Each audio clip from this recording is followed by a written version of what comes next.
أعوذ بالله السميع العليم من الشيطان اللعين الرجيم. بسم الله الرحمن الرحيم.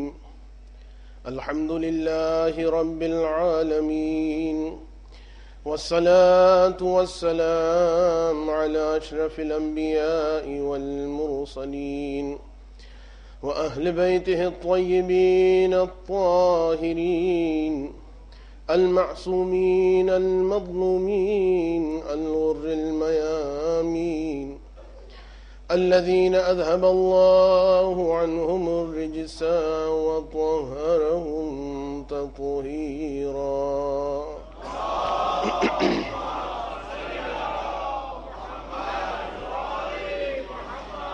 اللهم العن أول ظالم ظلم حق محمد وآل محمد وآخر تابع له على ذلك. اللهم العن العصابة التي جاهدت الحسين وشايعت وبايعت وتابعت على قتله. اللهم العنهم جميعا مئة مرة. رب اشرح لي صدري ويسر لي أمري واحلل عقدة من لساني يفقهوا قولي. أما بعد، فقد قال رسول الله صلى الله عليه وآله: إني تارك فيكم الثقلين، كتاب الله وعترتي، ما إن تمسكتم بهما ولن تضلوا بعدي أبدا. اللهم كن لوليك الحجة ابن الحسن صلواتك عليه وعلى آبائه في هذه الساعة وفي كل ساعة، وليا وحافظا وقاعدا وناصرا ودليلا وعينا، حتى تسكنه أرضك طوعا وتمتعه فيها طويلا.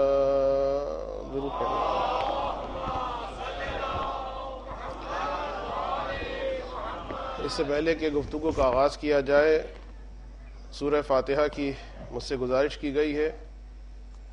ایک سورہ فاتحہ مرحوم حاجی فدا حسین، غلام حسین بہوجانی اور مرحومہ شیرین بائی ولد محمد پنجوانی کے لیے پڑھ دیجیے. بسم اللہ الرحمن الرحیم. الرحمن الرحیم مالک یوم الدین، ایاک نعبد اهدنا الصراط المستقیم صراط الذین انعمت علیہم غیر المغضوب علیہم ولا الضالین. اور ایک سورہ فاتحہ اور 3 مرتبہ سورہ اخلاص.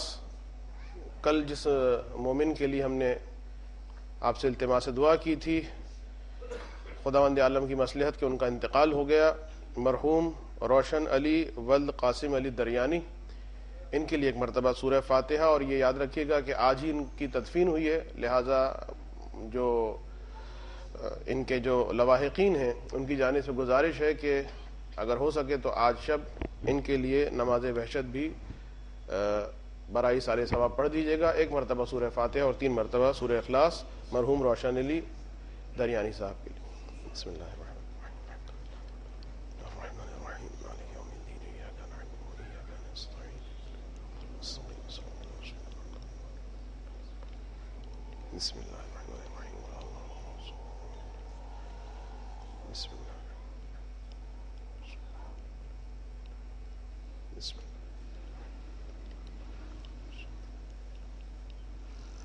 درود پڑھ دیں محمد و آل محمد.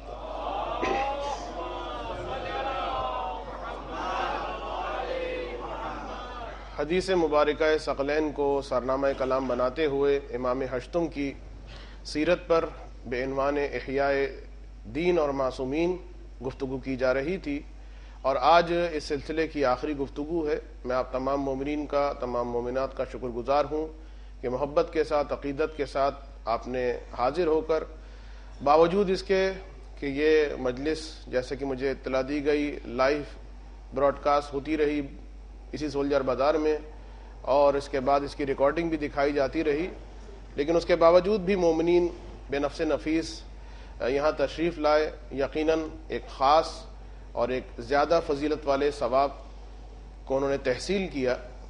انشاءاللہ العزیز جو معروضات ہیں ان پر عمل کرنے کی کوشش کی جائے گی۔ میں آپ سب کا شکر گزار ہوں، اور اسی کے ساتھ میں اس پاک محرم ہال کی جو انتظامیہ ہے، اور خاص طور پر وہ مومنین کے جنہوں نے اس مجلس کو منعقد کیا، والنٹیئرز نے زحمت اٹھائی اور یہ سلسلہ مرتب ہوا کہ میں آپ کی خدمت میں آ سکوں، ان سب کا بھی میں خاص شکر گزار ہوں۔ ایک مرتبہ اور درود پڑھ دیں محمد و آل محمد پر۔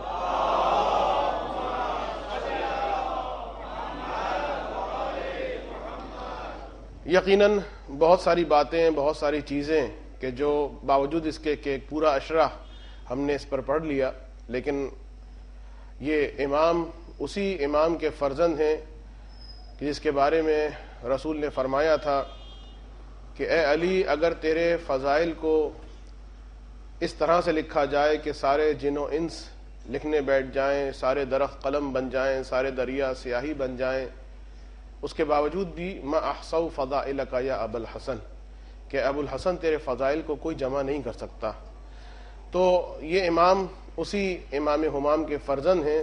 10 تو کیا 10,000 مجلسیں بھی کنہ معرفت اور کنہ فضائل کو بیان کرنے سے قاصر ہیں، لہذا جتنا ہو سکا وہ آپ کی خدمت میں اپنے اس ناقص علم کے باوجود بیان کرنے کی کوشش کی گئی، اور آج یہ آخری تقریر ہے۔ جیسا کہ بیان کیا گیا کہ امام کو مدینے سے خراسان لانے کا مقصد وہ تھا کہ جس کی ساری ٹارگٹس سیاسی تھیں، اپنی حکومت کو مضبوط کرنا تھا، اور دوسری جانب امام کی شخصیت کو اسی کے ساتھ ساتھ کم رنگ کرنا تھا، عظمت کو لوگوں کے سامنے کم کرنا تھا۔ لیکن ہر موقع پر جہاں دشمنوں نے چال چلی، موقع دیکھا کہ شاید اب امام کی عظمت کم ہو جائے، لیکن ہم نے دیکھا کہ ہر مقام پر امام کی عظمتوں میں اضافہ ہوتا گیا، بلکہ اب تک وہ خراسان کہ جو امام کی معرفت سے محروم تھا، اب خراسان ہی کے ذریعے سے نہ صرف یہ کہ خراسان کے رہنے والے بلکہ مختلف ادیان اور مختلف مذاہب کے وہ بڑے بڑے علماء، بڑے بڑے فقہا امام کی عظمتوں کے قائل ہوتے چلے گئے۔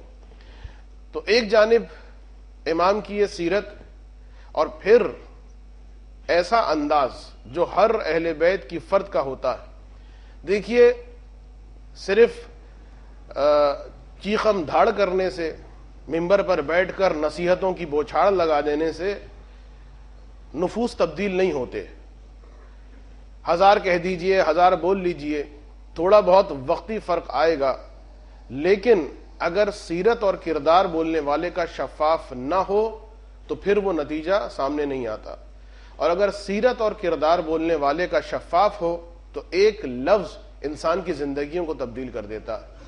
آل محمد کا در وہ خالص اور شفاف در ہے کہ دیکھیے، جو ایک مرتبہ خلوص دل کے ساتھ، محبت کے ساتھ، معرفت کے ساتھ اس در پر آ گیا، چاہے وہ کسی زمانے کا مومن، اور خاص طور پر اس زمانے کا مومن کہ جس وقت حضور تھا امام کا، تو امام کے اخلاق اور امام کے کردار ہی کو دیکھ کر، خلوص اور شفافیت کو دیکھنے کے بعد پھر ہمیں دکھائی دیتا کہ ایک مرتبہ جو در اہل بیت پر آ گیا، اب اس کے بعد اس کے گھر کو جلا دیا جائے، اس کی گردن کو کاٹ دیا جائے، اس کی زبان کو گدی سے نکال دیا جائے، اس کے باوجود بھی وہ ہر لمحے علی اور آل علی کی ولایت کا ہی اقرار کرتا ہوا دکھائی دے گا۔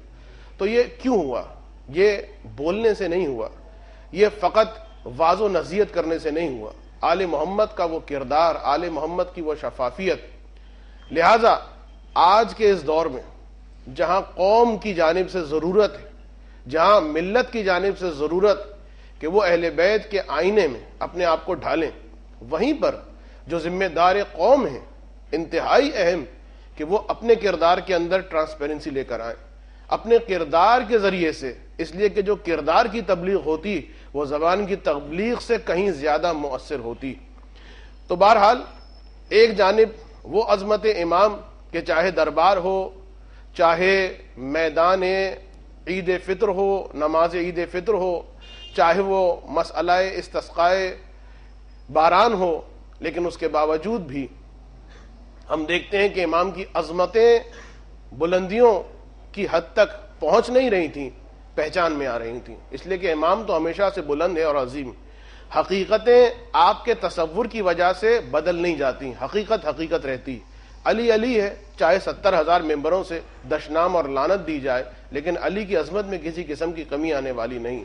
تو امام تو عظیم تھے ہی، لیکن وہ جو مشنری پوری کوشش کر رہی تھی کہ امام آل محمد کو کسی طریقے سے بدنام کیا جائے، اب امام کا کردار خود لوگ محسوس کر رہے ہیں.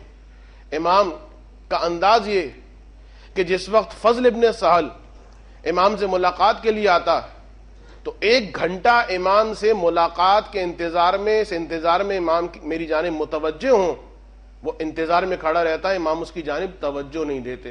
اور پھر اس کے بعد بے نیازی کے عالم میں پوچھتے ہیں کہ اے فضل بتا تو کس کام کے لیے آیا، اور پھر جب وہ جواب دیتا ہے بہت مختصر سا جواب دے کے اس کو خدا حافظ. ایک انداز امام کا یہ.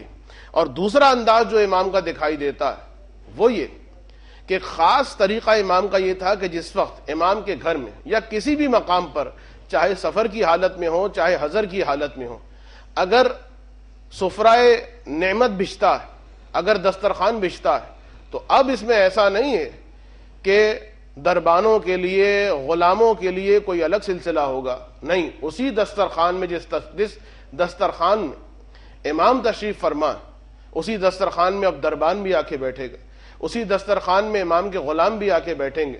بلکہ یہ یہاں تک کہ بعض جب حکومت کے بڑے لوگ امام سے ملنے کے لیے آئے اور کھانے کا وقت آیا اور امام نے اپنی روش کے مطابق دربانوں کو بٹھایا، اس لیے کہ اب تک طریقہ یہی، لوگوں نے یہی دیکھا، ہمت نہیں ہے کسی کی کہ مثلاً بڑے لوگ دسترخوان میں بیٹھے اور غلام کی ہمت ہو جائے کہ ایک مرتبہ آ کے بیٹھ جائے، دربان کی ہمت ہو جائے کہ وہ ایک مرتبہ آ کے بیٹھ جائے.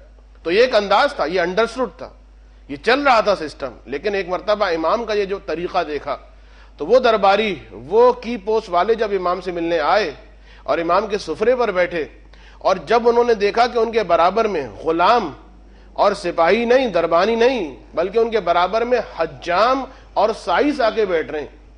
حجام اور سائس وہ کہ جو گھوڑے کی صفائی کرتا ہے، جو گھوڑے کو دیکھ بھال کرتا ہے. یہ بڑے پس قسم کے طریقے اور روزگار کے انداز سمجھے جاتے تھے. تو اب امام کے دسترخوان پہ درباریوں نے دیکھا ہمارے ساتھ حجام آ کے بیٹھ گیا ہے، ہمارے ساتھ ایک عام آدمی آ کے بیٹھ گیا، تو بڑا ایک مشکل، ایک ذرا سی پرابلم ایک جو ہوتی، ایک انداز ہوتا ہے، پیسہ آتا ہے تو دیکھیے بڑا مشکل ہو جاتا ہے اپنے آپ کو زاہد رکھنا. پیسہ جب بہت زیادہ ہو جاتا ہے تو بڑا مشکل ہوتا ہے، بعض چیزیں آ جاتی ہیں. بڑے متقی اور پرہیزگار لوگ ہوتے ہیں کہ بہت زیادہ پیسہ ہو اور بہت ساری بیماریاں جو پیسہ لے کر آتا ہے وہ ساتھ میں نہ ہو. رسول خدا ایک مرتبہ تشریف فرما تھے، ایک درود پڑھ دیں محمد وآل محمد.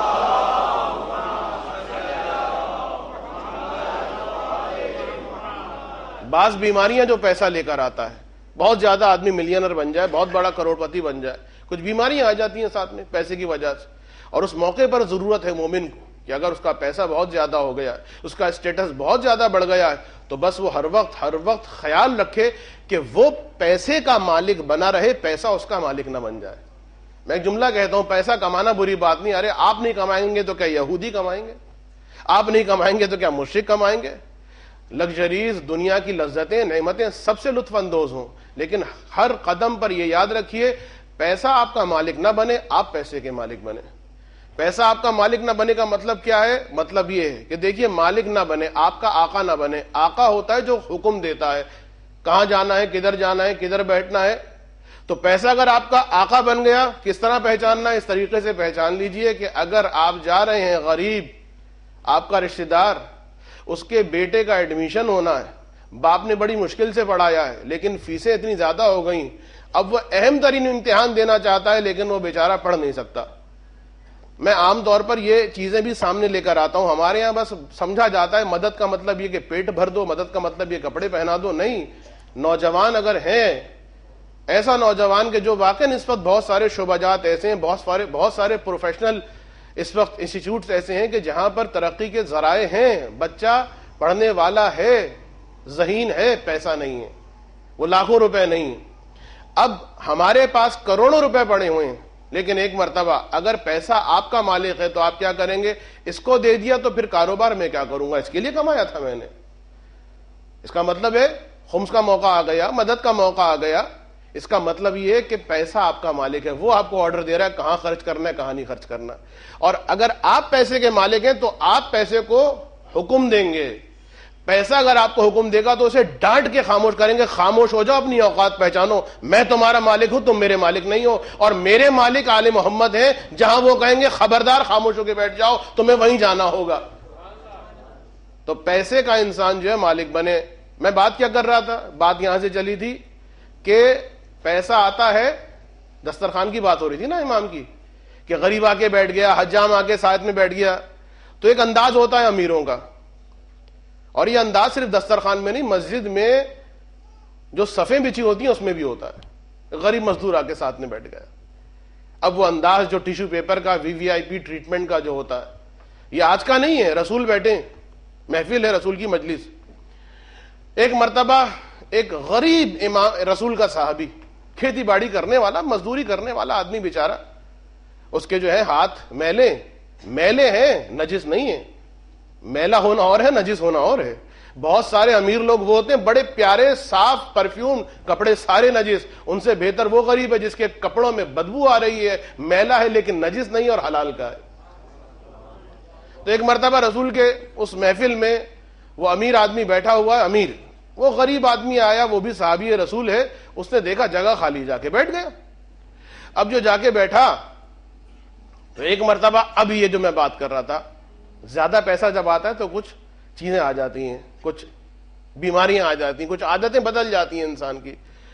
یہ آ کے بیٹھا ادھر، اور اس امیر آدمی نے اپنے آپ کو سمیٹ کے ذرا ادھر کر لی، باقاعدہ اپنے آپ کو سمیٹا، اس طرح سے آدمی سمٹ کے بیٹھ جاتا۔ رسول خدا نے یہ منظر دیکھا، رسول خدا نے ناراض ہو کے یہ جملہ کہا، یہ انداز تو نے کیوں اختیار کیا؟ کیا تو ڈر رہا تھا کہ اس کی غریبی تجھ سے چمٹ جائے گی؟ غریبی کوئی بیماری ہے، کوئی وائرس ہے، کوئی بیکٹیریا ہے کہ آگے تجھ سے چمٹ جائے گا؟ تجھے اس کی غریبی لگ جائے گی بس۔ بہرحال میں نے کہا نا کہ یہ غبار ہوتا ہے پیسوں کا، ہر وقت انسان متوجہ رہے نورانی کلمات آل محمد اور رسول کے، تو پھر یہ غبار ہٹ جاتا ہے۔ اور اگر یہ متوجہ نہ رہے وہ امیر آدمی تو یہ غبار چڑھتا رہتا ہے، اور پھر اس کے بعد پلستر بن جاتا ہے، سیمنٹڈ ہو جاتا ہے، پھر اس کے بعد اثرات نہیں ہوتے ہیں۔ تو اب ہلکا سا غبار اس امیر کے دل پہ آیا تھا، لیکن چاہنے والا تھا نا رسول کا۔ رسول نے ناراضگی کا اظہار کیا، کیوں اس طرح سے انداز اختیار کیا ہے، کیوں سمٹ کے بیٹھ گیا، کیوں دور ہو کے بیٹھ گیا اس سے؟ کیا اس کی غریبی تجھ سے چمٹ جائے گی؟ ایک مرتبہ متوجہ ہوا کہ رسول کو یہ انداز میرا پسند نہیں آیا۔ خدا کی قسم، کاش کہ ہمیں پروردگار ایسا بنا دے کہ جہاں جہاں ہم سمجھیں کہ اہل بیت کو یہ طریقہ پسند نہیں، اپنی زندگی سے اس طریقے کو نکال دیں۔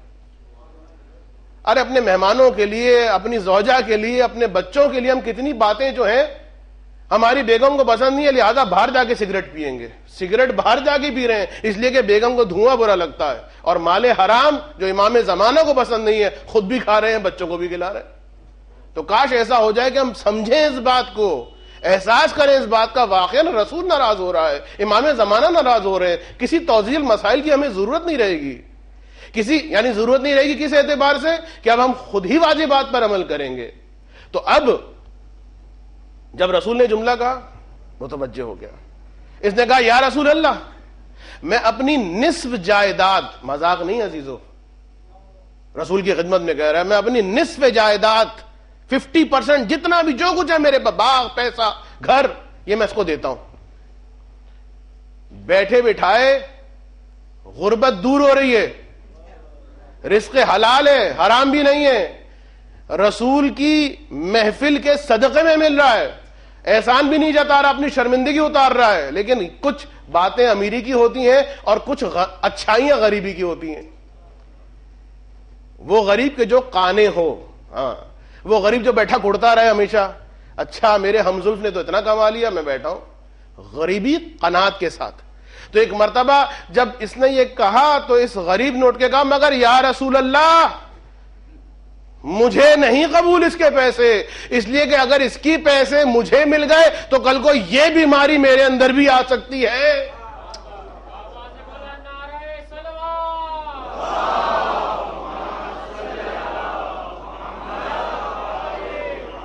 مجھے یا رسول اللہ اسی غریبت پر رہنے دیں, اسی انکساری پر رہنے دیں, اسی تواضع پر رہنے دیں. ایسا نہ ہو پیسہ آ جائے گردن اکڑ جائے اور مجھے بھی غریب برے لگنے لگ جائیں, مجھے بھی ان سے بدبو آنا شروع ہو جائے. تو ایک مرتبہ امام کی خدمت میں جب یہ درباری آتے ہیں اور دیکھتے ہیں کہ حجام بیٹھے ہیں, یہ بیٹھے ہیں, تو باقاعدہ کہتے تھے کہ فرزند رسول اگر ہو سکتا ہے ان کو الگ سے کہیں بٹھا دیجیے. یہ ساتھ بٹھانا, امام ناراض ہو کے فرماتے ہیں, غضبناک ہو کے فرماتے ہیں ان کے درمیان اور ہمارے درمیان فرق کیا ہے؟ ہم سب کا پروردگار اس کی ذات بابرکت ہے, پاکیزہ ہے, اور یاد رکھو اس کے ماں باپ وہی ہیں جو ہمارے ماں باپ ہیں, یعنی آدم کا بیٹا بھی یہی ہے, حوا کا بیٹا بھی یہی ہے, میں بھی اسی آدم اور حوا کا بیٹا ہوں. ایک درود پڑھ دیں محمد و آل محمد پر.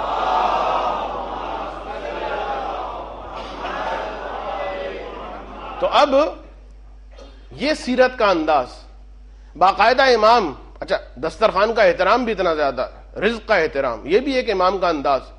رزق احترام کا ایک انداز تو یہ ہے کہ امام نے اپنے جتنے بھی ممالک تھے ان کو حکم دے دیا تھا کہ دیکھو اگر دسترخوان پر تم بیٹھے اور میں آؤں یا میں اٹھوں, خبردار میرے احترام میں کھڑے نہ ہونا, اس لیے کہ کھانے کا احترام اپنی جگہ پر ہے. عجیب یہ ایک احترام کا انداز کہ اگر دسترخوان پہ بیٹھے ہو خبردار کھانے کا احترام کرو. بہرحال امام کا انداز, غذا تناول فرما رہے ہیں, باقاعدہ جب بھی غذا تناول فرماتے ہیں اپنے ساتھ ایک کاسا رکھتے ہیں, اور کاسا رکھتے ہیں اور اس کے اندر پہلے دیکھتے ہیں کہ کون کون سی چیزیں سب سے اچھی ہیں. جو سب سے اچھی چیزیں تھیں دسترخوان کے اندر سے ان کو چن کے ایک مرتبہ اس کاسے میں, اس پیالے میں ڈالتے تھے اور کہتے تھے کہ جو مساکین, جو غربا ہیں گلیوں میں جا کے ان کو دے دو. یہ انداز ہر روز کا انداز ہے. جانتے تھے سارے کہ امام کا انداز ابھی کھانا شروع نہیں ہوگا, پہلے اس پیالے کو امام بھریں گے اور اس کے بعد. تو یہ انداز اہل بیت, یہ طریقہ اہل بیت کا جو واقعاً دلوں کو موہ لیتا ہے, یہ شفافیت کردار ہے. یہ وہ انداز ہے کہ جو پھر در اہل بیت کا ہو گیا تو اب چاہے گردن کٹ جائے اس در کو چھوڑنا نہیں ہے. اور پھر مثلا انداز انفاق امام بھی کیا ہے؟ آج کل ویلفیئر ورک ہو رہا ہے. ایک درود پڑھ دیں محمد و آل محمد پر. پنکھے گزرتے ہیں, بڑی گرمی ہو رہی ہوگی. میرے اعتبار سے تو موسم کچھ چینج ہو گیا, مجھے نہیں معلوم یہاں پر لوگ جیکٹ اور سویٹر پہن کے بیٹھے ہیں. اگر آپ کے لیے بھی پنکھا چلوانا ہے تو ایک درود پڑھ دیں, اگر پنکھا چلوانا ہے تو چلا دیں بھائی, ان کے لیے بھی چلا. ایک مرتبہ اور درود پڑھ دیں محمد و آل محمد پر.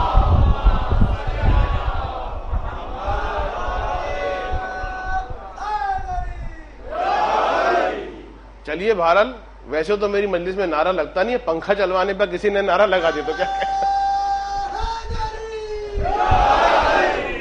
درود پڑھ دیں اور محمد و آل محمد پر.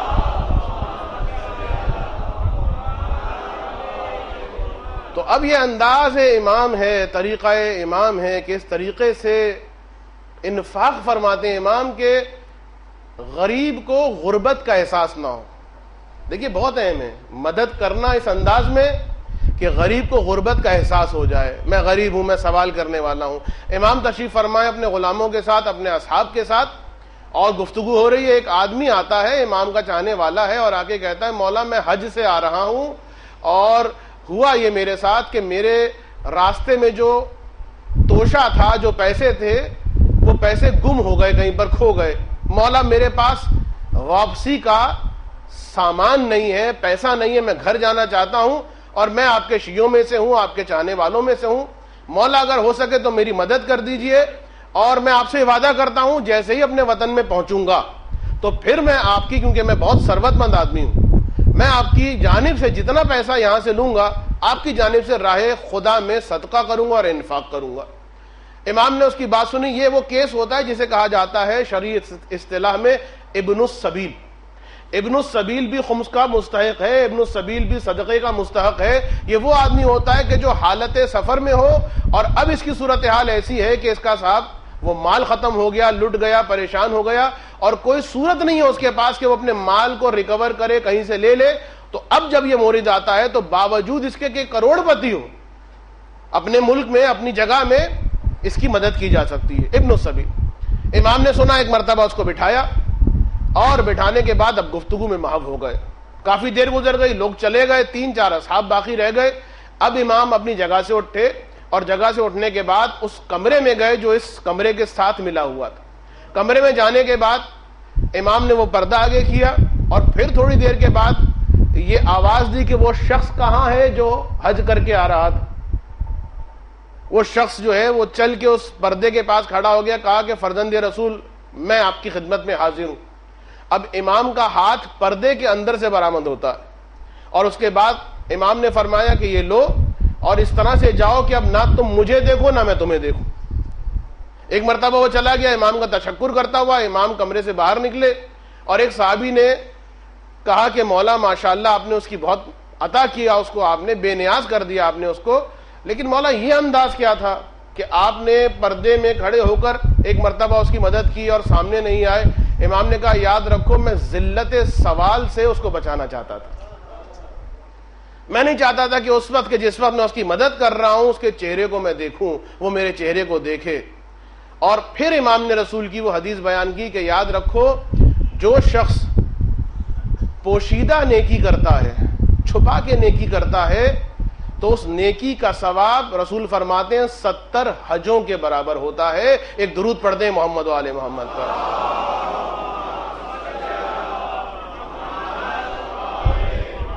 تو یہ اخلاقی کردار ہیں امام کے، کہ قدم قدم پر لوگ سیرت کو دیکھ رہے ہیں، لوگ کرامت کو دیکھ رہے ہیں، لوگ شفقت کو دیکھ رہے ہیں، جوق در جوق، اور اس میں کوئی تقسیم نہیں ہے، مومن ہے غیر مومن ہے، حتیٰ یہ کہ پرندگان امام کی خدمت میں بیٹھے ہیں، تشریف فرما ہے کہ ایک مرتبہ ایک پرندہ آتا ہے، بولنا شروع کرتا ہے، اور اس مرتبہ امام ایک صحابی کو کہتے ہیں کہ بھائی یہ پرندہ جو ہے میرے پاس شکایت لے کر آیا، اس کے گھونسلے کے پاس ایک سانپ پہنچ گیا ہے جو اس کے بچوں کو کھانا چاہتا ہے، جاؤ جا کے اس سانپ کو اس کے گھونسلے سے دور کرو۔ تو ہر قدم پر حتیٰ پرندوں کی امام جو ہے مدد فرما رہے ہیں۔ اور پھر عبادت کا انداز، یہ اخلاق امام کے ایسے کہ خود دشمن یہ بیان کرتے ہیں، یعنی یہ وہ لوگ ہیں کہ جو امام کی امامت کے قائل نہیں ہیں، لیکن وہ کہتے ہیں خدا کی قسم ہم نے دیکھا کہ امام کا طریقہ ایک تو یہ تھا کہ کسی نے بھی سوال کیا، امام نے ایسا ہوا ہی نہیں کہ اس کے سوال کا جواب نہ دیا ہو، چاہے علمی سوال ہو چاہے فقر کے اعتبار سے سوال۔ اور ہم نے دیکھا امام کی سیرت کا ایک انداز، امام کبھی ہم نے نہیں دیکھا کسی کی بات کو کاٹیں، بچہ ہو بڑا ہو پوری بات توجہ کے ساتھ سنتے، اور اس کے بعد جب وہ بات مکمل کرتا تو امام اپنی گفتگو کا آغاز کرتے، بہت غور اور بہت توجہ کے ساتھ امام، جب کوئی امام سے ہم کلام ہوتا تو امام اس کی بات کو سنا کرتے۔ وہ کہتا ہے کہ یہ بالکل معمولی یعنی امام کے اعتبار سے، لیکن وہ شخص جو دیکھ رہا ہے کہ لوگوں کے طریقے کیا، وہ کہتا ہے میں نے آج ہی تک نہیں دیکھا کہ امام نے کبھی قہقہہ لگایا، کبھی نہیں دیکھا میں نے امام کا قہقہہ، امام کے لبوں کا تبسم، بس تبسم ہو گیا، قہقہہ میں نے کبھی نہیں دیکھا۔ میں نے کبھی نہیں دیکھا کہ امام نے کسی آدمی کے ساتھ ایسی بات کی ہو، کوئی تانا دیا ہو، کوئی ایسا لفظ کہا ہو کہ جو مناسب لفظ نہ ہو، چاہے غلام ہو چاہے کنیز ہو چاہے کوئی بھی آدمی ہو۔ ایک انداز ہوتا ہے ایگریشن کا، دیکھیے ایگریسو ہونا، تبلیغ اس انداز میں کرنا، اصلاح اس انداز میں کرنا کہ جیسے ایک قصائی جو ہے وہ سامنے آ گیا ہے، اس انداز میں گفتگو نہیں ہوتی، اس انداز میں اصلاح نہیں ہوتی، محبت کے ساتھ جو ہے وہ دلوں کی کھڑکیاں جو ہیں وہ کھلتی ہیں۔ شیرینی کلام کے ذریعے سے آپ ایک مرتبہ پہلے ہی جملہ یہ بول رہے ہیں کہ آپ کی نماز بھی باطل ہے، آپ سب کچھ باطل ہے، آپ جہنم میں چلے گئے، آپ کے اعمال باطل ہو گئے، یہ انداز نہیں ہوتا بھائی تبلیغ کا۔ کس نے ٹھیکیدار بنا دیا آپ کو؟ تبلیغ کا انداز جو ائمہ علیہ السلام کا ہے وہ محبت کا انداز ہے، وہ ایگریشن کا انداز نہیں ہے، محبت کے ذریعے سے۔ اور وہ کہتا ہے کہ میں نے آج تک نہیں دیکھا امام کو حتیٰ لوگوں کے سامنے لعاب دہن یعنی تھوکتے ہوئے میں نے نہیں دیکھا کبھی بھی امام نے لوگوں کے سامنے کہیں پر تھوکا۔ امام کا انداز یہ کہ اگر کوئی امام کے سامنے آ کے، کہیں امام کسی کے ساتھ بیٹھے ہوئے کبھی میں نے نہیں دیکھا کہ امام نے اپنے پاؤں کو دراز کیا، کبھی میں نے نہیں دیکھا کہ امام نے کوئی ان کے ساتھ گفتگو کر رہا اور امام نے تکیہ اٹھا کے اپنے سامنے رکھ کے اور اس سے متکبر ہو کے بات کرنا شروع کی. امام کا یہ انداز بالکل نہیں. تو یہ مختلف چیزیں ہیں، مختلف باتیں ہیں، اخلاقیات امام ہیں کہ جس کی وجہ سے لوگ گرویدہ ہوئے. اور پھر خلاصہ کلام یہ کہ ساری باتیں تو بیان ہی نہیں کی جا سکتی. خلاصہ کلام یہ کہ امام کا ایک جملہ، اب میں نے آج بات کر دی اس پیسے کے اعتبار سے، تو ایک حدیث بھی امام کی اب تک میں نے نقل نہیں کی کوئی. حدیث امام کی ہے کہ امام فرماتے ہیں لا یجمع المال الا بخمس، کہ پیسہ جو بہت زیادہ کسی کا دیکھو نا، اچھا دیکھیے اس میں ایسا نہیں ہے کہ ہر آدمی جو پیسے والا ہے اس کا جو پیسہ ہو اسی وجہ سے ہو. امام حسن بھی بہت امیر، امام حسین کے پاس بھی بہت پیسہ ہے، بہت سارے اصحاب کے پاس بھی بہت پیسہ ہے، بہت سارے مراجع کے پاس بھی، لیکن بات اکثریت کی جا رہی ہے کہ عام طور پر ایسا ہوتا ہے. علامہ مجلسی علیہ الرحمہ انتہائی پیسے والے، بہت زیادہ پیسے والے. بعض جو دین کو سمجھتے نہیں ہیں، جذبات قسم کے جو 4 جملے پڑھ لیتے ہیں دین کے اور اس کے بعد علماء پہ اور مراجع پہ اعتراض کرتے ہیں. میں دینداروں کی بات کر رہا ہوں، دیندار بھی ایسے ہیں ماشاءاللہ بہت. ایک تو طبقہ وہ ہے کہ جو مراجع کو اٹھتے بیٹھتے الٹا سیدھا کہتا رہتا ہے، ایک اپنا پڑھا لکھا طبقہ بھی جو دیندار ہے اور مراجع کو الٹا سیدھا کہتا رہتا ہے. نہ دین سمجھ میں آیا، نہ دین کی روش سمجھ میں آئی. کسی نے اعتراض کر دیا تھا مثلا آغا سیستانی دامہ ذلہ العالی پر کہ صاحب وہ اتنا عرصہ ہو گیا ہمیں پتا چلا ہے کہ وہ نجف کی زیارت کو جاتے ہی نہیں، یعنی نجف میں ہیں امام علی کے روضے کی زیارت کو نہیں جاتے آغا سیستانی. منکر ہو گئے، مقصر ہو گئے، اور وہ سارے جو فتوے لگائے جاتے ہیں.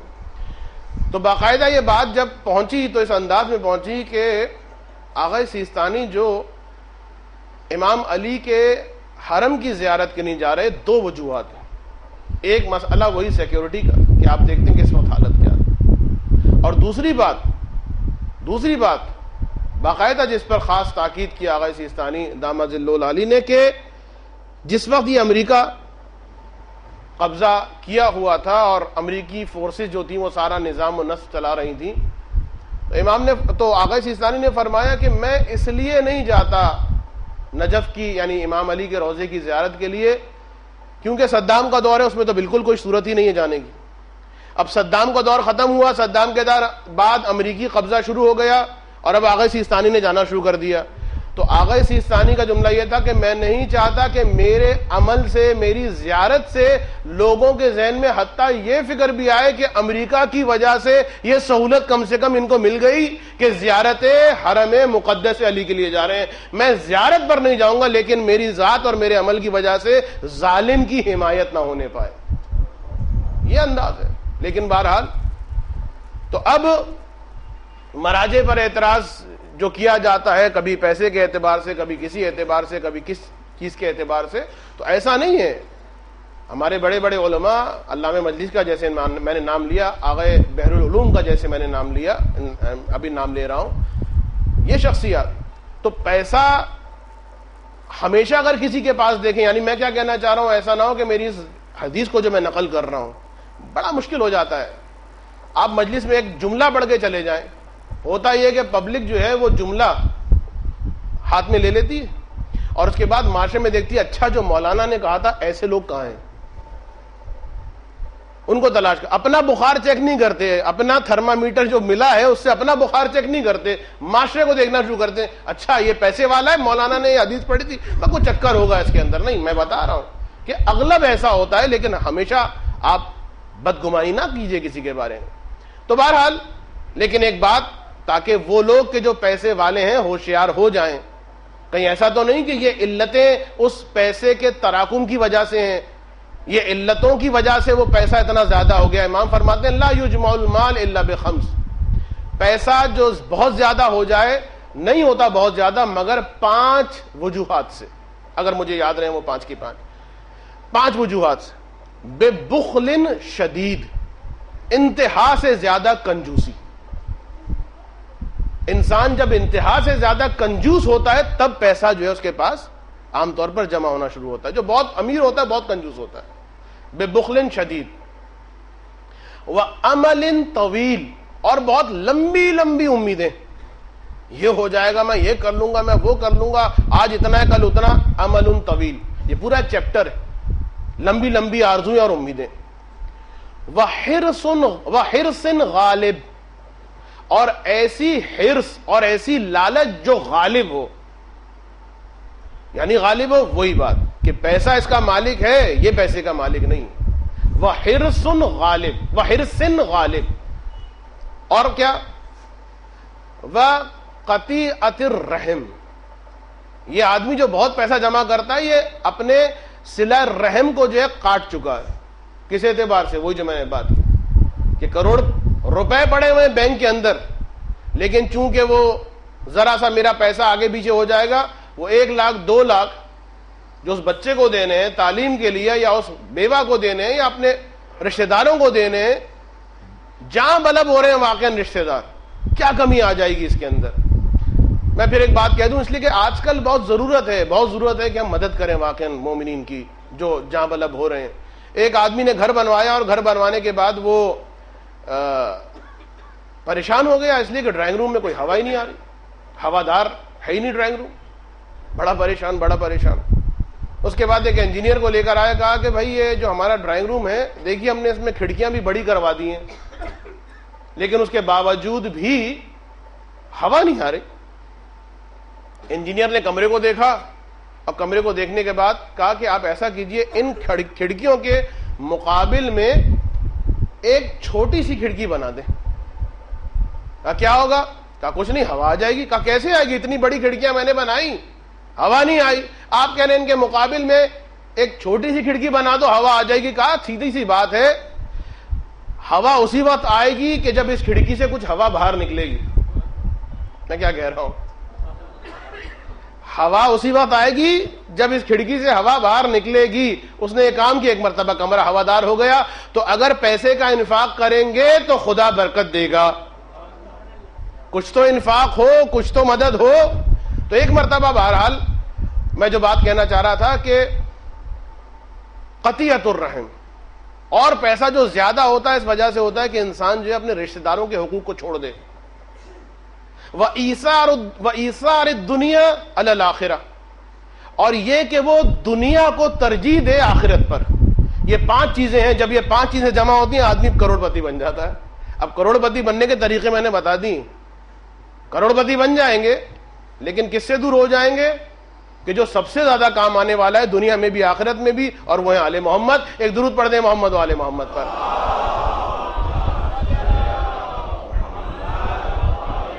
بس میں ختم کر رہا ہوں اپنی گفتگو کو، لیکن میں چاہتا ہوں کہ اس موقع پر کہ جہاں 8ویں امام کی زندگی کے بارے میں تذکرہ کر رہا ہوں، مجھ سے کہا بھی گیا، اور میں چاہتا ہوں کہ سلب توفیق نہ ہو جائے، اس ہستی کا بھی ذکر کر دوں جس کا تعلق اور محبت اس امام سے ایسی تھی جیسی زینب کو امام حسین سے، اور وہ جناب فاطمہ معصومہ. جناب فاطمہ معصومہ صرف میں نے اس لیے اس جملے کو لیا ہے، یعنی اس قطعے کو لیا ہے جناب معصومہ سے متعلق، جناب فاطمہ معصومہ سے متعلق، کہ بی بی بڑی فضیلت والی بی بی، اتنی با فضیلت اور با علم کہ باقاعدہ ایک وفد آیا 7ویں امام سے سوال کرنے کے لیے. امام گھر پہ نہیں تھے، بی بی گھر پہ تھیں. بی بی تک سوال پہنچے، بی بی نے جواب لکھ کے دے دیا. یہ لوگ جانے لگے، راستے میں امام ہفتم دکھائی دیے.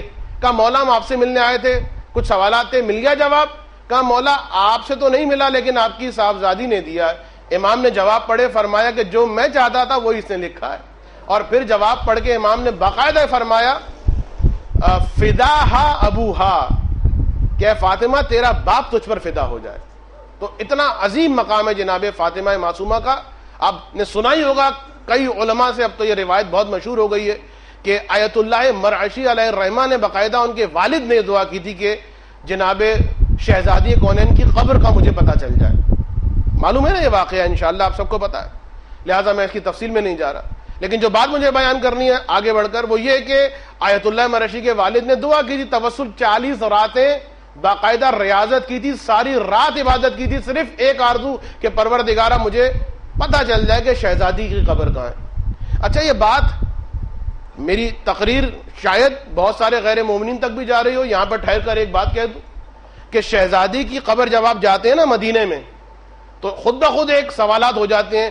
جناب فاطمہ بنت رسول، کوئی بھی ہو، شیعہ ہو سنی ہو، فاطمہ بنت رسول کی قبر کہاں ہے؟ کوئی کہتا ہے کہ صاحب وہ روضہ رسول کے بالکل ساتھ ہے، کوئی کہتا ہے بین قبر و ممبر رسول ہے، کوئی کہتا ہے کہ جنت البقیع میں ہے. کنفرم کچھ بھی پتہ نہیں ہے. تو ایک سوال ہے ساری دنیا سے، سارے مسلمانوں سے جو کلمہ پڑھتے ہیں کہ وہ سوچیں تو صحیح کہ رسول کی چلیے آپ اکلوتی بیٹی نہیں مانتے تو وہ بیٹی کہ جس سے بڑھ کر کوئی بیٹی نہیں ہے، سلمنا اگر اور بیٹیاں تھیں لیکن ان سے بڑھ کر کوئی بیٹی نہیں ہے، کسی کا تذکرہ ملتا نہیں ہے جیسا تذکرہ شہزادی کا ہے. وہ بیٹی رسول کی اور اس کی قبر کے بارے میں علم نہ ہو. دیکھیں چھوٹی چھوٹی چیزیں پتہ چل جاتی ہیں تاریخ میں، فلاں یہ ہے، فلاں وہ ہے، فلاں وہ ہے، فلاں وہ ہے، لیکن رسول کی وہ دختر وہ فاطمہ، ان کی قبر کے بارے میں سوال ہوتا ہے، شکوک و شبہات ہوتے ہیں، کوئی کہتا ہے یہاں ہے، کوئی کہتا ہے وہاں ہے، کوئی کہتا ہے وہاں ہے. میں تمام مسلمانوں سے پوچھتا ہوں کہ بھائی ذرا کبھی سوچا ہے کہ ایک رسول کی بیٹی یا مثلا ان اور بیٹیوں کے علاوہ اگر مان لی جائے وہ بات، سب سے چہیتی بیٹی سیدہ نساء العالمین، ان کی قبر کا معلوم نہیں؟ کیوں معلوم نہیں ہے؟ سوچا کبھی؟ غور کیا ہے؟ میں مسلمانوں کو کہتا ہوں پلیز غور کیجئے گا، انصاف کے اینک کے ساتھ اس پر ریسرچ کیجئے گا. تو ریسرچ جو آپ کریں گے تو آپ کو پتا چل جائے گا کہ جناب سیدہ نے وصیت کی تھی کہ اے علی میری قبر کو پوشیدہ رکھنا. پھر سوال کیجئے گا، پھر تحقیق کیجئے گا بغیر تعصب کے کہ جناب سیدہ نے یہ وصیت کیوں کی کہ اے علی میری قبر کو پوشیدہ رکھنا. کیا ضرورت پڑ گئی جناب شہزادی کونین کو؟ میں نے فقط آپ کو ہنٹس دے دی ہیں، مجھے تاریخ نہیں پڑھنا. جو باسواد ہیں، جو با انصاف ہیں، وہ اس سیکوینس کو لے کر چلیں. شہزادی کی قبر معلوم نہیں ہے کدھر ہے. کیوں معلوم نہیں ہے؟ وصیت کی تھی میری قبر کو مخفی رکھنا. کیوں وصیت کی تھی؟ بس یہاں سے آپ کا کام. لیکن اتنا یاد رکھیے گا کہ صحیح بخاری کے اندر موجود ہے کہ یہ شہزادی کہ جس کے بارے میں صحیح بخاری میں موجود ہے کہ رسول خدا فرماتے ہیں فاطمہ بضعۃ منی، فاطمہ میرے جگر کا ٹکڑا ہے، اور بعض ترجموں کے اعتبار سے فاطمہ میرے بدن کا حصہ ہے. من اذاها اذانی، صحیح بخاری، جس نے، یا من اغضبها اغضبنی، دونوں اعتبار سے روایت. من اذاها اذانی، جس نے اس کو اذیت دی اس نے مجھ رسول کو اذیت دی. ومن اذانی اذ اللہ، اور جس نے مجھے اذیت دی اس نے اللہ کو اذیت دی. اور صحیح بخاری میں پڑھ لیجیے گا کہ فاطمہ کسی سے ناراض تھی.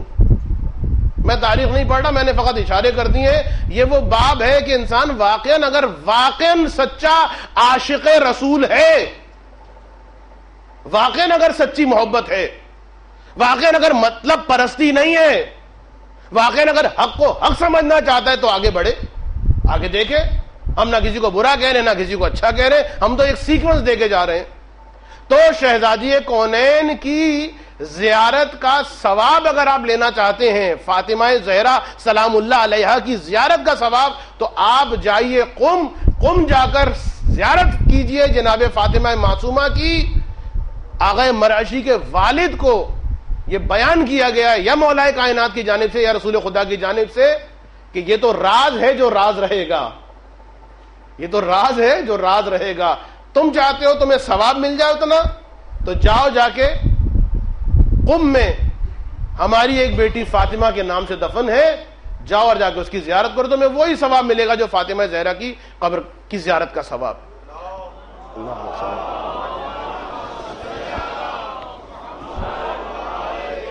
تو اتنی با فضیلت یہ بی بی. لیکن پھر ان کے بارے میں اچھا ایک غلط فہمی بھی چلیے بتا دوں جو بہت زیادہ ذہنوں میں ہے. غلط ہے، بالکل غلط. پورے چیلنج کے ساتھ کہہ رہا ہوں، یہاں بیٹھا ہوا ہوں، کوئی بھی صاحب آ کے مجھے اگر غلطی ہے تو بیان کر دیں. چیلنج ہے پورا. کتابیں میرے سامنے مت لے کر آئیے گا، کیونکہ جو میں بتا رہا ہوں آپ کو ان کتابوں کو چیک کر لیجیے گا. جناب امام ہشتم کو سن 200 ہجری میں مدینے سے خراسان بلایا گیا، کوئی اختلاف نہیں ہے اس کے اندر. اور امام ہشتم کی شہادت سن 203 ہجری میں ہوئی ہے، کوئی اختلاف نہیں ہے اس میں. ایک شرذمہ، بہت ایک قلیل گروہ ہے جو کہتا ہے کہ نہیں امام ہشتم کی شہادت سن 205 ہجری میں ہوئی ہے، یا سن 205 ہجری جو بہت قلیل، اور سب سے زیادہ کثیر تعداد جس پر اتفاق کرتی ہے وہ سن 203 ہجری. تو سن 203 ہجری یا سمجھ لیجئے سن 205 امام ہشتم کی شہادت کنفرم، نو اختلاف. 203 اور 205 کے علاوہ کوئی اور سن نہیں. یعنی 203 سے پہلے کوئی سن، کوئی ہجری ہمیں نہیں ملتی تاریخ میں کہ امام ہشتم کی شہادت 203 سے پہلے ہوئی ہو. ٹھیک. اور جناب معصومہ کی شہادت کوئی اختلاف نہیں ہے. مہینوں میں اختلاف ہو سکتا ہے، مہینوں کی تاریخوں میں اختلاف ہو سکتا ہے، لیکن جس سن میں شہادت ہوئی ہے جناب معصومہ کی اس میں کسی کو اختلاف نہیں، اور وہ ہے سن 201 ہجری. یعنی جس وقت جناب شہزادی فاطمہ معصومہ کی شہادت ہوئی ہے تو اس وقت امام رضا علیہ السلام بے قید حیات تھے، زندہ تھے، شہید نہیں ہوئے تھے. مجھے نہیں پتا کہ یہ بات کیوں ہمارے کتابوں کے اندر بعض آ گئی ہے کہ جس وقت جناب معصومہ داخل ہوئی ہیں تو سیاہ جھنڈے لگے ہوئے تھے، لوگ رو رہے تھے. پوچھا کیا ہوا؟ کہا کہ آپ کے بھائی کا انتقال ہو گیا، شہادت ہو گئی. تو یہ بالکل غلط ہے. بالکل اس منبر پہ بیٹھ کے میں کہہ رہا ہوں چیلنج کے ساتھ. صرف اب میں کہہ رہا ہوں کہ کتابوں کو آپ اٹھا کے دیکھیں گے سن، یہ 2 سن میں نے بتا دی ہیں. امام رضا علیہ السلام کی شہادت 203 بہت زیادہ کہتے ہیں، ایک قول ملتا ہے 205 کا. 203 سے پہلے کوئی صورت ہی نہیں بیان، کوئی قول نہیں ہے، ضعیف قول بھی نہیں ہے کہ 203 سے پہلے شہادت ہوئی. اور جناب معصومہ کی شہادت 201 میں ہوئی ہے. اس کا مطلب یہ ہے کہ جس وقت جناب معصومہ آئی ہیں قم میں، امام ہشتم زندہ تھے، شہادت نہیں ہوئی تھی. تو یہ والی روایت جو پڑھی جاتی ہے کہ آئیں اور کالے سیاہ جھنڈے تھے، یہ غلط ہے، بہت بڑا اشتباہ، اور نہیں معلوم کس طریقے سے داخل ہو گیا. اور ایک اور بات کہ خود جو آپ زیارت پڑھتے ہیں جناب معصومہ کی قم میں جا کر، چند معتبر ترین زیارتوں میں سے ایک زیارت یہ جناب معصومہ قم کی زیارت، میں بالکل گارنٹی کے ساتھ بتا رہا ہوں. اور یہ وہ زیارت ہے کہ جس وقت امام ہشتم سے کسی نے پوچھا تھا کہ مولا میں آپ کی بہن کی قبر کی زیارت کرنا چاہتا ہوں، بتائیے میں کس طرح زیارت پڑھوں؟ تو امام نے یہ جو آپ زیارت اس کتابچے کے اندر موجود ہے، جو معروف ہے، یہ زیارت وہ ہے کہ جو امام ہشتم نے تعلیم فرمائی تھی اس آدمی کو کہ جو قبر جناب معصومہ کی زیارت کرنے کے لیے جا رہا تھا. اور امام کا قول یہ موجود ہے، من زارہا عارفا بحقہا فلہ الجنہ، جو میری بہن کی زیارت کرے گا قبر کی عرفان کے ساتھ، معرفت کے ساتھ، اس کے حق کے، فلہ الجنہ، اس کے لیے جنت واجب. تو جناب معصومہ قم کے اعتبار سے ایک یہ تھوڑی سی غلط فہمی جو لوگوں کے درمیان میں، مجھے پتا ہے میری تقریر بہت خشک ہو گئی، لیکن بہرحال آخری تقریر، اور اب ایک حصہ بیان کر کے ربط مصائب مجھے کرنا کہ یہ شہزادی، یہ فاطمہ معصومہ بھائی سے محبت کرنے والی ہے. 200 ہجری میں امام رضا کو مدینے سے خراسان صبر نہیں کر سکے. 200 ہجری میں امام رضا کو بلایا گیا ہے. سن 201 ہجری میں جناب معصومہ خراسان کی جانب، اور پھر وہاں پر دوران سفر بعض لوگ کہتے ہیں کہ ساوے میں زہر دیا گیا. ساوا وہ علاقہ تھا کہ جو دشمنان اہل بیت کا علاقہ. ساوے میں تاریخوں میں ملتا ہے باقاعدہ جناب معصومہ قم کے کاروان پر حملہ کیا گیا، اور جناب معصومہ قم کے ساتھ کئی خاندان عصمت و طہارت کے شہزادے، کئی سادات ہیں کہ جو شہید ہوئے ہیں، اور جناب معصومہ نے گریہ کیا.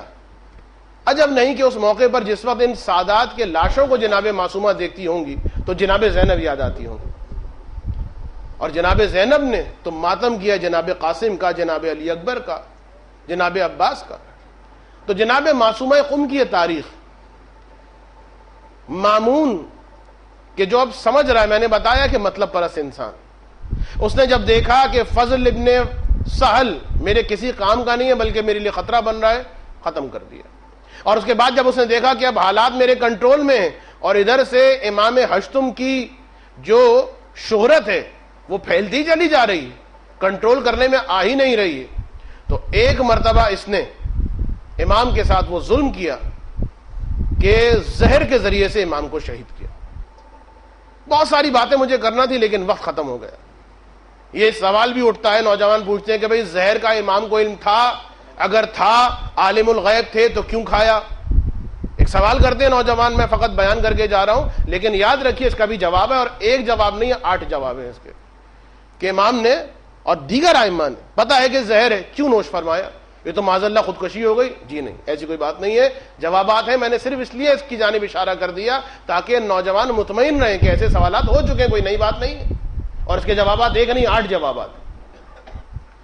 تو جس وقت امام کو بلاوا آیا مامون کی جانب سے، امام کو معلوم، ایک مرتبہ ابو سلط سے کہتے ہیں کہ اے ابو سلط، دیکھو مجھے مامون نے بلایا ہے، اب اگر تم مجھے اس حالت میں دیکھو کہ میں وہاں سے آیا ہوں کہ میرے سر پہ کپڑا رکھا ہوا ہے، میں نے سر کو ڈھانپا ہوا ہے، پھر مجھ سے بات نہ کرنا، پھر مجھ سے کوئی کلام نہ کرنا، اور سنو یہ لوگ مجھے دفن کرنے کی کوشش کریں گے اس قبر کے پاس، اس قبر کے ساتھ کہ جو ہارون کی قبر ہے، پہلے یہ لوگ کوشش کریں گے کہ ہارون کی قبر کو میرا قبلہ بنائیں، یعنی ہارون کی قبر کو آگے اور امام کی قبر کو پیچھے، لیکن خداوند عالم اس مقام پر ایک چٹان کو پیدا کرے گا، یہ لوگ اس چٹان کو توڑ نہیں پائیں گے، اور پھر اس کے بعد مختلف مقامات پر دفن کرنے کی کوشش کریں گے تو وہ دفن نہ کر پائیں گے، ہر مقام پر چٹان۔ تو پھر تم ان کو کہنا کہ ہارون کے سامنے میری قبر کی مٹی ہٹائیں، 7 سیڑھیوں تک کھودیں، 7 سیڑھیوں تک جب کھودیں گے، جو ایک اندازہ ہے لمبائی کا، تو اس کے بعد خود بخود تمہیں ایک لحد دکھائی دے گی، یہ لحد بہت زیادہ چھوٹی ہوگی، لیکن جس وقت میرا جنازہ اس کے اندر چلا جائے گا تو خدا اس کو ایک عظیم باغ میں تبدیل کر دے گا۔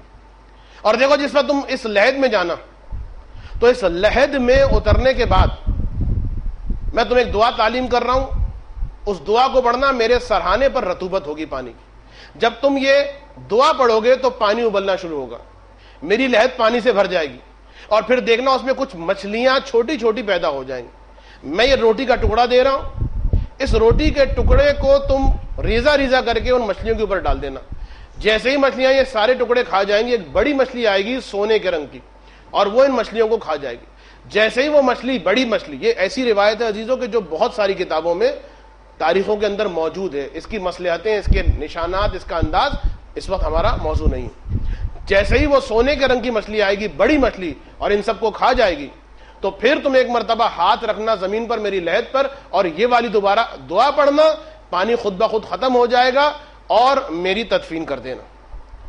اب یہی کچھ ہوا بعینہ ہی جو امام نے فرمایا تھا، لیکن جو بات میں بیان کرنا چاہتا ہوں، جو ربط مصائب میں کرنا چاہتا ہوں، کہ جس وقت امام مامون کے پاس سے آئیں، امام کے سر پر وہ کپڑا ہے کہ جس سے اپنے سر کو ڈھکا ہوا ہے، ایک مرتبہ ابو سل کہتا ہے کہ بس وہ وقت آ گیا ہے کہ جس سے میں ڈرتا تھا، اور اس کے بعد امام حجرے کے اندر، میں باہر، اور باہر کے سارے دروازے بند، سر پکڑ کے میں بیٹھا ہوا ہوں کہ خداوندہ اب ہوگا کیا، کہ اچانک اتنے میں میں نے دیکھا کہ میرے سامنے ایک انتہائی خوبصورت نورانی 8 برس کا بچہ لباس پہنے کھڑا، میں نے چونک کے اس کو دیکھا اور اس سے کہا کہ اے صاحبزادے، یہ دروازے بند تھے، آپ کیسے اندر آ گئے؟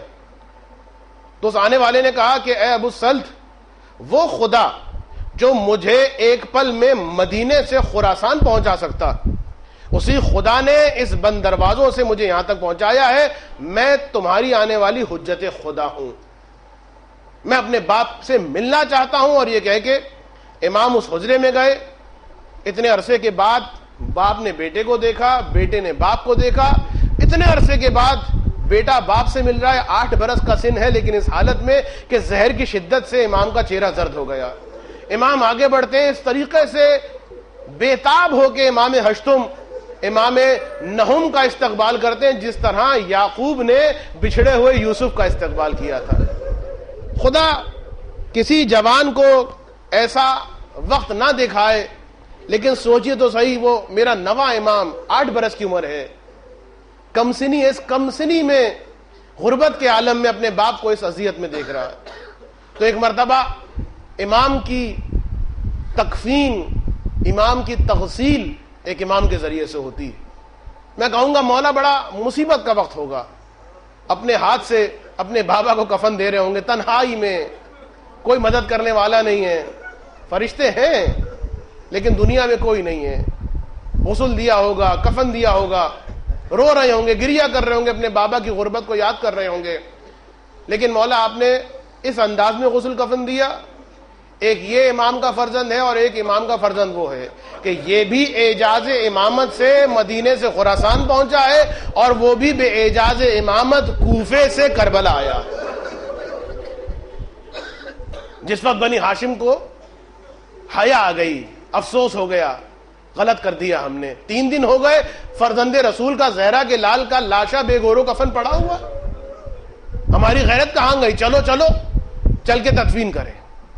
ہاتھوں میں کفن و دفن کا سامان لے کر پہنچے پورے حوصلے اور جوش کے ساتھ کہ آج فرزند رسول کو دفن کریں گے، لیکن ایک مرتبہ رک گئے، پریشان ہو گئے۔ پریشان اس لیے ہوئے کہ دیکھیے اب سمجھ میں نہیں آ رہا ان میں کا آقا کون ہے، ان میں کا غلام کون ہے، حسین کون ہے، علی اکبر کون ہے، اس لیے کہ مرنے والے کو یا چہرے سے پہچانا جاتا ہے یا لباس سے پہچانا جاتا ہے، اور یہ وہ مظلوم ہیں جن کے لاشیں بے سر کے ہیں۔ اب ماما اور لباس چھین لیا ہے، سر جھکائے پریشان کہ ایک مرتبہ کوفے کی راہ سے خاک اڑتی دکھائی دی، ایک نوجوان بیٹھا ہوا ہے، اے بنی اسد کے لوگوں گھبراؤ نہیں، میں تمہیں آ کے بتاؤں گا ان میں کا حسین کون ہے، ان میں کا علی اکبر کون ہے۔ اے آنے والے تم کون ہو؟ کہ میں اسی حسین کا بیٹا علی ابن حسین۔ اعجاز امامت سے شیخ عباس قمی علیہ الرحمہ نے، مرزا نوری علیہ الرحمہ نے اس روایت کو نقل کیا، اور امام نے، 7ویں امام نے، کہ جس وقت سندھی بن شاہق کے قید خانے سے نکلے تھے تو پوچھا تھا اصحاب نے، مولا آپ اس قید خانے سے باہر کیسے آ گئے؟ امام نے فرمایا اسی معجزے کے ذریعے سے جس معجزے سے میرا جد چوتھا امام کربلا میں پہنچا تھا۔ تو ایک مرتبہ سید سجاد پہنچے، تدفین شروع ہوئی، خاک ہٹائی، لحد ظاہر ہوئی، اور ایک مرتبہ سجاد نے اپنے پیاسے بابا کی لاشے کو قبر میں رکھا، اور مصیبتیں اور مصائب تو کیا ہوں گے، میں سوچ کے روتا ہوں کہ جس وقت سجاد نے اپنے بابا کو دفن کیا ہوگا تو جو تقریقہ ہوتا ہے کہ مرنے والے کا رخسار جو ہے، ابھی بعض مومنین تدفین کر کے آ رہے ہیں، وہ ایک تکیہ بنایا جاتا ہے خاک کا، مجھے نہیں پتا سید سجاد نے بے سر کے لاشے کو کس طرح کچھ دیر گریا کیے۔ اور اس کے بعد بنی اسد کے لوگ کہتے ہیں سید سجاد ایک مرتبہ قبر حسین سے باہر نکلے، لیکن اس انداز میں کہ مقتل میں ڈھونڈتے جا رہے ہیں، کسی چیز کو تلاش کر رہے ہیں، کسی چیز کو تلاش کر رہے ہیں، اور اس کے بعد ایک مرتبہ مقتل سے کچھ اٹھایا اور حسین کے قبر کی جانب پلٹے۔ ہم نے پوچھا مولا یہ کیا چیز ہے جسے آپ دفن کرنا چاہتے ہیں؟ رو کے پہلو ہٹایا، کیا دیکھا؟ 6 ماہ کا بے سر کا لاشا۔ رو کے کہا میرے بابا نے مجھ سے کہا تھا بیٹا سجاد جب تو یہاں پر 12 محرم کو آنا تو میرا 6 ماہ علی اصغر جو ہے نا اسے میرے سینے کے ساتھ چپکا کے لٹا دے، میرے پہلو میں لٹا دینا، وہ بڑا بے قرار ہے، اسے قرار آ جائے گا۔ میں کہوں گا مولا ایک اولاد 6 ماہ علی اصغر قرار دینے کے لیے ساتھ چپکا کے لٹا لیا، لیکن ایک 6 برس کی بچی سکینہ، بھیا سجاد یہ پرندے کہاں جا رہے ہیں؟ ہم مدینے کب جائیں گے؟ زینب نے اس لیے تو کہا تھا بیویوں ایک احسان کرتی جانا، شمع روشن کرنا۔ تنہائی سے ڈر لگتا تھا، جب کسی کو فرصت ملے اجرکم اللہ، بابا کو دفن کیا اور قبر پہ لکھا ھذا المظلوم المقتول قتل عطشان، پیاسا یہ شہید ہو گیا، مظلومی میں یہ مارا گیا، اس کی قبر ہے۔ اور اس کے بعد اب امام حسین کی پائنتی کی جگہ کو کھودا، لحد پہلے سے آمادہ، اور پائنتی امام میں علی اکبر کو لٹایا۔ یہ پائنتی میں علی اکبر کو لٹانے کی مصلحت کیا ہے؟ احتمال یہ ہے کہ جب لوگ حسین کی بارگاہ میں مرجع خلائق بننے والی ہے قبر حسین، زینب نے کہا تھا سید سجاد کو بیٹا گھبرا نہیں، خدا مرجع خلائق بنائے گا، تا قیام قیامت تیرے بابا کی قبر باقی رہے گی، اور مٹانے والے اس کو مٹانے کی کوشش کریں گے، نہیں مٹے گی۔ ایک مرتبہ سوال کہ علی اکبر کو پائندی حسین میں کیوں دفن کیا گیا؟ تو جواب شاید یہ ہے اس لیے کہ اگر کوئی دعا مانگے حسین دعا قبول نہ کرے تو پائندی حسین میں بیٹھ کر علی اکبر کی جوانی کا واسطہ دے، مولا آپ کے قدموں میں آ گیا ہوں، آپ کو آپ کے علی اکبر کا واسطہ۔ 14 کو دفن کیا، گنج شہیدہ تعمیر ہوا، قبرہائے شہداء تعمیر کی گئی، اور اس کے بعد بنی اسد کے لوگ آئے مطمئن، مولا ہم نے اپنی ذمہ داری ادا کر دی، ہمارا کام مکمل ہو گیا۔ رو کے کہا کہ ابھی ایک قبر اور ہے، ابھی ایک قبر اور، ایک شہید کا جنازہ اور ہے جسے دفن کرنا ہے۔ یہ کہہ کے سید سجاد ترائی کی جانب چلے۔ اب بنی اسد کے لوگ جو ساتھ چلے، دیکھا امام ایسے لاشے کے پاس آ کر رکے جس کی گردن بھی نہیں تھی، جس کے بازو بھی نہیں تھے۔ ایک مرتبہ آغا بحر العلوم تجدید قبر عباس، ایک معمار کھڑا تھا ساتھ میں، اور ایک مرتبہ آغا بحر العلوم نے اس کو کہا کہ یہ قبر عباس ہے۔ کہا اے عالم دین آپ کہہ تو رہے، مجھے یقین نہیں آ رہا کہ یہ عباس کی خبر ہے۔ کہا کیوں تم نے سوال کیا؟ کہا اس لیے کہ کان العباس رجلا طویلا جسیما، ارے میرا عباس تو بڑا بلند قد والا تھا، جب سواری پر بیٹھتا تھا اس انداز میں کہ عباس کے گھٹنے اور زانو سواری کے کانوں سے ٹکراتے تھے، مگر میں یہ دیکھ رہا ہوں یہ قبر تو بہت چھوٹی ہے، یہ قبر تو بہت چھوٹی ہے۔ بس ایک مرتبہ اتنا سنا، آغا بحر العلوم دیوار سے ٹیک لگا کر رونے لگے۔ گھبرا گیا معمار، میں نے ایسی کیا بات کہہ دی جو آپ گریا کر رہے ہیں؟ پر رو کے کہا یاد رکھ عباس کانا رجلن طویلن جسیما، لیکن 12 محرم کو سجاد نے عباس کو دفن نہیں کیا، عباس کے ٹکڑوں کو جمع کیا ہے، عباس کے ٹکڑوں کو جمع کیا ہے اور دفن کیا ہے۔ بس سید سجاد ایک مرتبہ قبر عباس میں اترتے ہیں، بنی اسد قریب آتے ہیں، سجاد کہتے ہیں کچھ دیر کے لیے مجھے میرے چچا کے ساتھ تنہا چھوڑ دو، بس اجرکم اللہ، آج آخری مجلس ہے، کچھ دیر کے لیے مجھے میرے چچا کے ساتھ تنہا چھوڑ دو۔ بنی اسد کے لوگ پیچھے ہٹ گئے، کہتے ہیں کافی دیر ہو گئی سجاد قبر سے برآمد نہ ہوئے، ہمیں خوف ہوا کہیں ایسا تو نہیں شدت غم سے سجاد شہید ہو گئے۔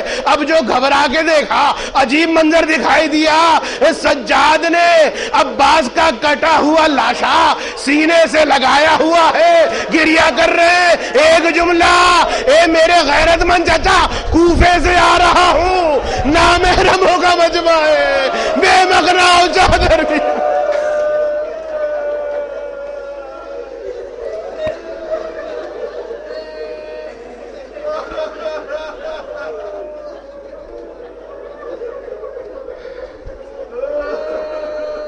الا ولعنت اللہ علی قوم الظالمین وسيعلم الذين ظلموا أي منقلب ينقلبون۔ یا رب الحسین بحق الحسین ارزقنا معرفة الحسین وزیارة الحسین وشفاعة الحسین واشف صدر الحسین بظہور الحجة القائم علیہم السلام۔ ربنا تقبل منا انك انت السمیع العلیم، ماتم حسین۔